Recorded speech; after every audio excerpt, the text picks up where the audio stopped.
sehubungan dengan banyaknya pertanyaan yang disampaikan oleh teman-teman awak media kepada saya pada dari siang sampai sore hari ini, perkenankan saya sebagai pimpinan Dewan Perwakilan Rakyat Republik Indonesia menjelaskan tentang revisi Undang-Undang Pilkada.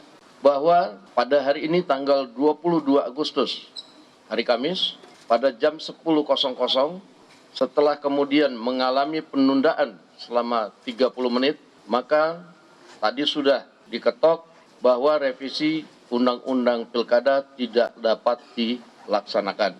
Artinya pada hari ini revisi Undang-Undang Pilkada batal dilaksanakan. Nah, oleh karena itu, sesuai dengan mekanisme yang berlaku, apabila mau ada paripurna lagi harus mengikuti tahapan-tahapan yang diatur sesuai dengan tata tertib di DPR. Dan karena pada hari Selasa, tanggal 27 Agustus 2024, kita sama-sama tahu sudah pada tahapan pendaftaran pilkada. Nah, oleh karena itu kami tegaskan sekali lagi, karena kita patuh dan taat dan tunduk kepada aturan yang berlaku, bahwa pada saat pendaftaran nanti karena RUU Pilkada belum disahkan menjadi undang-undang, maka yang berlaku adalah hasil keputusan Mahkamah Konstitusi Judicial Review yang diajukan oleh Partai Buruh dan Partai Gelora. Demikian pernyataan singkat dari kami. Mudah-mudahan menjadi jelas. Saya ucapkan terima kasih. Setuju Pak, tanya Pak. Apa alasan konkret dari DPR itu tiba-tiba membatalkan itu? Apakah karena tadi hari ini gelombang penolakan begitu besar? Terus kemudian Pak, apa benar tadi isu istana juga berkomunikasi dengan DPR bahwa ini tidak perlu disahkan seperti itu? Kalau tadi Anda monitor bahwa tidak jadi dilaksanakan atau batalnya pengesahan itu jam 10 pagi. Jam 10 pagi itu belum ada masa, masih sepi. Dan tidak ada komunikasi apapun, tetapi karena kita mengikuti tata tertib dan aturan yang berlaku tentang tata cara persidangan di DPR. Nah, sehingga setelah ditunda 30 menit dari 9.30 sampai 10.00, kemudian menurut tata tertib itu tidak dapat diteruskan, sehingga kita tidak jadi laksanakan. Demikian. Bang, ini apakah ada kesempatan untuk nantinya sebelum tanggal 27 pendaftaran ini, pembahasan RUU Pilkada ini akan digulirkan? Pembahasan rapat paripurna di DPR itu menurut aturan yang berlaku, kecuali yang sudah diagendakan dari jauh hari sebelumnya, hari paripurna itu adalah hari Selasa dan hari Kamis. Nah, tentunya untuk paripurna itu juga harus mengikuti tahapan-tahapan seperti rapat pimpinan BAMUS dan pengagendaan dalam rapat paripurna. Rapat paripurna terdekat kalaupun mau dilaksanakan itu adalah tanggal 27 Agustus yang kita sama-sama tahu sudah masa pendaftaran. Sehingga kami merasa bahwa lebih baik itu tidak dilaksanakan karena masa pendaftarannya sudah berlaku. Demikian. Sebenarnya ada kritik dari masyarakat juga, miskomunikasi dengan masyarakat sehingga ada proses yang janggal begitu Bang kemarin di balik. Revisi Undang-Undang Pilkada ini tidak datang sekonyong-konyong. Revisi Undang-Undang Pilkada ini sudah dilakukan sejak Januari 2024 dan memang berjalannya perlahan-lahan.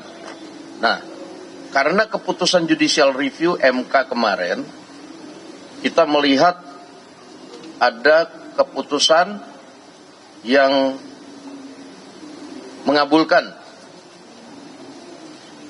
tuntutan atau gugatan dari Partai Buruh dan Gelora sebanyak yang diputuskan 7,5%, lalu kemudian tetapi disamaratakan dengan partai politik yang mempunyai kursi, sementara itu kan tidak dimintakan oleh Partai Buruh dan Gelora. Nah, kami membayangkan betapa kompleksnya masalah yang akan timbul pada pilkada yang pendaftarannya sudah sangat singkat ini ketika kemudian itu diberlakukan. Sehingga kemudian pada revisi undang-undang ini kami tadinya tetap mengakomodir permohonan Partai Buruh dan Gelora agar mereka bisa mengusung calon, tapi kemudian untuk menghindari tatanan pilkada yang sudah disusun sedemikian rupa oleh partai politik, kami tadinya mengembalikan porsi syarat 20% yang dipersyaratkan kepada partai politik. Cuma itu sebenarnya. Bang, tapi benar nggak sih Bang, hari ini ada pertemuan Abang dengan Pak Jokowi? Konfirmasi Bang. Nah itu tadi yang tanya ke saya, sementara saya tidak ke istana, tidak ketemu Pak Jokowi. Mungkin boleh dicek dari sumber-sumber apakah tadi saya ke sana, dan memang tidak ada urgensinya. Mbak Dasko tadi udah menjelaskan kalau pendaftaran itu kan mengikuti hasil MK, putusan MK mengenai Iya. pilkada terbaru. Kalau untuk penetapan cagup cakada itu mengikuti putusan yang mana? Karena yang mana? Ya itu kan nanti kan ada PKPU. PKPU-nya itu kan nanti akan dikonsultasikan oleh DPR, dan tentunya PKPU-nya itu akan dibuat oleh KPU. Nah mungkin bisa nanti diikuti, ada rapat konsultasi antar KPU dan Komisi 2 DPR pada hari Senin besok. Nah itu jawabannya baru akan bisa terjawab pada hari itu. Bang Dasko, ini pengguliran revisi Undang-Undang Pilkada ini dikaitkan dengan katanya kepentingan Koalisi Indonesia Maju untuk memajukan Mas Kaisang di Pilkada. Nah ini Bang Dasko sebagai pimpinan DPR dan juga sebagai salah satu dari elit dari Koalisi Indonesia Maju ini bagaimana tanggapannya? Sebenarnya kalau kita ngomong revisi Undang-Undang Pilkada ini hanya kepentingan Koalisi Indonesia Maju, ya tidak juga. Karena kalau yang pertama, fokus kita adalah bagaimana tatanan yang sudah kita atur di kabupaten kota itu kemudian karena keputusan MK ini juga bisa menjadi berubah. Nah itu tidak dialami hanya nanti oleh Koalisi Indonesia Maju, tapi yang tidak masuk koalisi juga nanti bisa dilihat bahwa sedikit banyak tatanan di pilkada-pilkada itu akan berubah karena partai yang tadinya berkoalisi dengan ini karena dia nggak cukup, karena putusan MK, ya dia bisa mencalonkan, dia berpikir, saya majuin calon saya, kan begitu. Nah ini karena waktunya yang sempit, yang kami pikirkan tatanan yang sudah dikelola oleh masing-masing partai ini kemudian bisa menjadi terganggu. Nah itu aja. Nanti bisa dilihat nanti kawan-kawan mungkin pada saat nanti mau pendaftaran bisa dilihat nanti betapa nanti di daerah-daerah itu ada koalisi-koalisi yang tadinya sudah terbentuk, akhirnya kemudian karena syarat ini kemudian ya akhirnya mungkin kesepakatan itu nggak bisa dijalankan, jadi mereka ada yang ngusung masing-masing. Nah ini yang kita kemudian simulasikan gitu. Pak Dasko, sedikit Pak Dasko, penegasan aja, apakah ini artinya total batal merevisi Undang-Undang Pilkada atau nanti setelah tahapan pendaftaran Pilkada justru akan disahkan kembali atau seperti apa? Jadi RUU Undang Pilkada ini mungkin nanti pada periode depan tetap akan dilaksanakan karena kita perlu penyempurnaan yang kita rasa belum sempurna. Begitu juga dengan Undang-Undang Pemilu. Undang-Undang Pemilu juga nanti perlu kita sempurnakan karena itu kan ada gugatan parlemen threshold yang dari Perludem itu yang perlu diakomodir, yang katanya MK tidak berwenang untuk memutuskan ambang batas parlemen karena memutuskan ambang batas itu adalah open legal policy-nya DPR. Nah itu nanti kita akan laksanakan putusan MK itu untuk mengkaji berapa sih sebenarnya yang pas untuk parlemen threshold pada pemilu yang akan datang. Berarti putusan MK yang Bang Dasko berlaku itu nanti yang 70 sama 60 itu juga akan berlaku setelah RUU Pilkada ini tidak jadi disahkan hari ini. Iya, putusan MK itu kan berlaku dan bersifat final and binding. Nah, ketika kemudian ada undang-undang baru, tentunya kan undang-undang baru, tapi kan undang-undang barunya nggak ada. Jadi kita tegaskan di sini bahwa putusan yang berlaku itu putusan MK nomor 60, putusan MK nomor 70. Oke Pak, penegasan aja, berarti kan kemarin ini juga mahasiswa pengen penegasan. Yang jadi kontroversial adalah 2 poin terkait usia calon kepala daerah dan juga ambang batas pencalonan dari partai. Berarti 2 poin itu artinya kemarin direvisi itu semuanya dibatalkan ya Pak ya? Iya, ya kan kalau revisi undang-undang pilkadanya batal berarti semua poin kan dibatalkan. Nah, bahwa kemudian pelaksanaan dari hasil keputusan MK nomor 60 dan 70, nah itu PKPU-nya yang akan mengatur, itu adalah kewenangan dari KPU. Bang, terakhir kemarin pas di balik itu kan muncul juga perdebatan merujuknya ke MA gitu ya. Nah ini gimana nih Bang? Finalnya seperti apa mungkin bisa ditegaskan? Yang khusus usia. Apa dikembalikan ke pembahasan PKPU yang di hari Senin akan dibahas? Jadi begini, itu kan masing-masing rezimnya MA dan MK kan itu berbeda. Kewenangan MK melakukan judicial review pada tatanan yang berbeda dengan MK.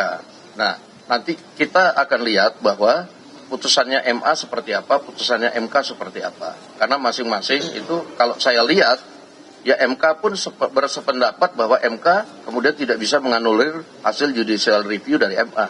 Nah, itu tinggal bagaimana menerjemahkannya nanti, ya kita akan minta KPU yang kemudian menuangkan dalam PKPU setelah berkonsultasi dengan Komisi 2 DPR. Pak Dasko izin. Nah, jadi dugaan tentang adanya diam-diam akan terjadi revisi itu terbantahkan dengan adanya pernyataan Pak Dasko ini. Ya saya juga bingung kita nggak pernah diam-diam. Di balik itu kemarin kita terbuka live. Timus, Timsin, Panja itu bisa tidak kita batasi. Wartawan bisa meliput. Argumen semua dikemukakan di situ juga bisa diliput. Nah sehingga nggak ada yang dibilang bahwa kemudian pelaksanaannya diam-diam. Kalau diam-diam tentunya nggak dilakukan DPR lah. Oke? Ya, lagi Bang terakhir Bang. Ini kan aksi ini eskalasinya cukup tinggi ya Bang, sampai pagar roboh, pintu dirobohkan. Ini dari pimpinan DPR sendiri melihatnya gimana Bang? Apalagi Abang dicari-cari tadi yang memasang. Saya nggak tahu kalau dicari-cari. Kalau tadi dicari saya pasti akan menemui untuk menjelaskan.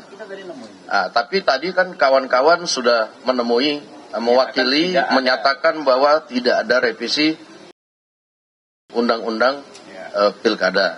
Mengenai pagar yang roboh, mungkin kita akan evaluasi pada kesekjenan, bagaimana nanti apakah memang sudah waktunya direnovasi atau memang kemudian masih cukup kuat. Gitu. Terima kasih. Oke, guys. Ada lagi? Bang Dasko.